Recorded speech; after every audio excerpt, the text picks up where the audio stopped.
Hello, and welcome to our YouTube channel, Miriam, Leonardo, Tango. Today we are having a little class about embrace and the position of the head for the leader and of course for the follower. Yes, very important. But before going to the video, remember to subscribe and like with notifications. And also make sure to share with your friends either in Facebook or YouTube.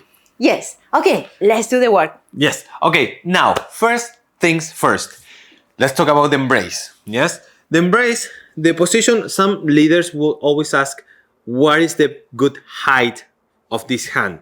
I will always recommend that not much above the line of her chin. Yes? Once we are here, we start tilting her position and this starts happening. Even if you are tall, it's better, for example, let's pretend that I'm tall, yes? It's better to have it a little lower than up here, which is comfortable for me, but not for her. So the answer to that will be try to match your hand with her chin. Also, it's not nice if you cover with your hand, you cover her face. See, in this case, you're covering her face. So that's not good. Yes. We are not present. The way that I fix that is by pulling a little more with my shoulder blade, my left shoulder blade, for example, instead of being here, almost on top of her with intention of on top of her, I pull with my left shoulder blade, and that gives me even better connection with my rib cage rather than creating a little bit. If I remove my hand, look how my torso is, almost on top of her. We want to be connecting with the rib cage. We help for balance as well. Now let's talk about head position. Let's start with the followers. Yes. So sometimes I have the question from the students asking me about where should I face? To my right, to my left, center. Most of the figures you have to face in this chest area of the partner, of the leader. A little more to your right for followers, a little more to my right. I will not face to my left much. Some figures, I think there is one or two that it comes to mind that we use in the face to my left, but most of the figures is better if you have your face to your right side. Now, it could be to the right this way, center, facing him on the chest, or also there is another style where you put the head on top of his shoulder, right shoulder, facing on top of the shoulder. That's three positions that it could be done by your own style, or you can change in one tango to these three positions. Be careful and avoid this. To my right, to my left, to my right, to my left, to my right, to my left. Yeah, don't change, don't move the head. The figure of your body looks better when you have, for example, figures where I go rotating my left leg, opening my right shoulder. So I'm facing with the head, with my face to the right side. That creates nice shapes on the body. It creates sexier shapes on the body. And then if I'm here, again, I'm on center in front of me. But this is the right area for me. And also, if you are, because these three options are correct, if you choose the one that you look over his shoulder, let's say, it is correct, but make sure you do not close your right shoulder followers. Yes. For example, she looks over the shoulder and she maintains the right shoulder open. Sometimes happened that I dance with followers that will look over the shoulder, but will have the tendency to start closing this shoulder, which is not a good thing. So if you want to look over the shoulder, make sure your right shoulder doesn't follow that direction. Yes. Yeah, that's a good advice. Another one is if you use the head on top of his right shoulder, like straight in front of me, don't go forward with the forehead. Be careful, don't try to reach his face with your forehead. And some people, they put some pressure on it, like pushing his head with the forehead. Don't do that, because that's not a good feeling for the leader.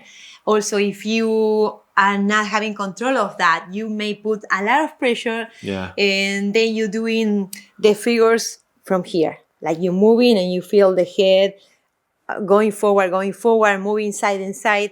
It's better if you use the head, the top part of your head, to know where is your axis. Yes. See, if I want to go forward, for example, getting closer to him, I will move from the ribs, my ribs getting closer, and then the head can go a little bit, but it's never this way front.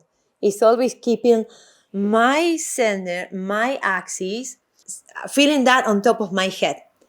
Once I do this, it's a big chance that I will lose my balance because I'm not having good position from the head. Yeah. So the head in this position is straight, like you have a glass of water on top.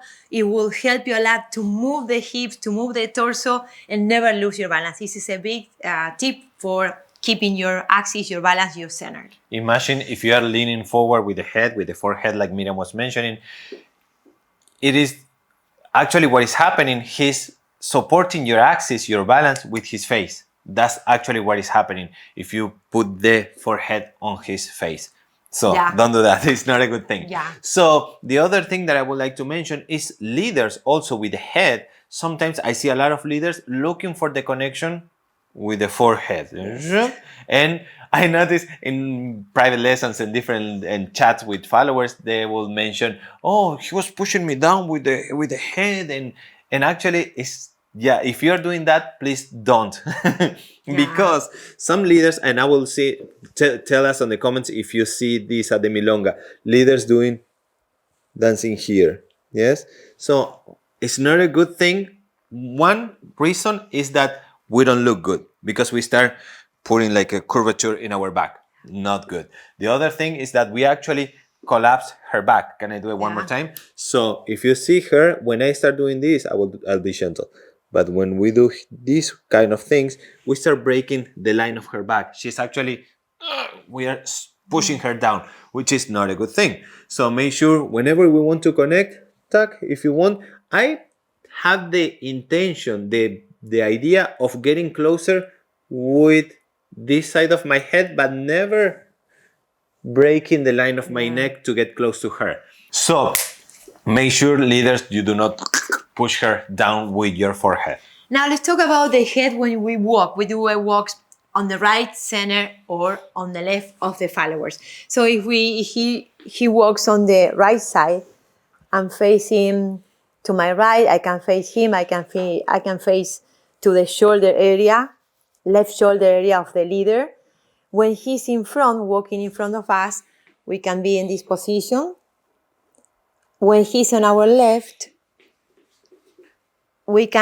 I'm opening the left shoulder and facing a little bit to my left. This is one of the cases I was mentioning before. We tilt the face a little bit to the left side, not really rotating a lot. It's more like keeping the connection. Be sure not to do this. Both facing outside, because here we don't have any connection. We don't have the sense of what happened with the other person. Okay? Yeah, and one of the figures that we see that these kind of things is when the leader walks on this side. Let's pretend that he's doing ochos. Sometimes at the Milonga, we see leaders and followers doing walking here. Not a good thing is I'm pushing her with my shoulder. We are not connected. It's not tango because there is not connection. Yeah, that's important. Yeah. The position of your face, of your head, the way you reconnect, it gives you the tango style, the Argentine tango style. If you see other dances, the head moves to the side, the head is more up, more down. In Argentine tango, the head, the face create the styling of the dance. You can see it's authentic because of the movement of the head. Yes, so we really hope this was helpful for you to improve your dance at the Milonga, to look better. This is the main goal of this channel, helping you look better in the dance floor. Yes, thanks so much for being with us. Yes, make sure to leave your like if you're enjoying this, a comment if you've seen these kind of situations at the Milonga, and that would be much, much appreciated. Thanks so much. See you again. Bye.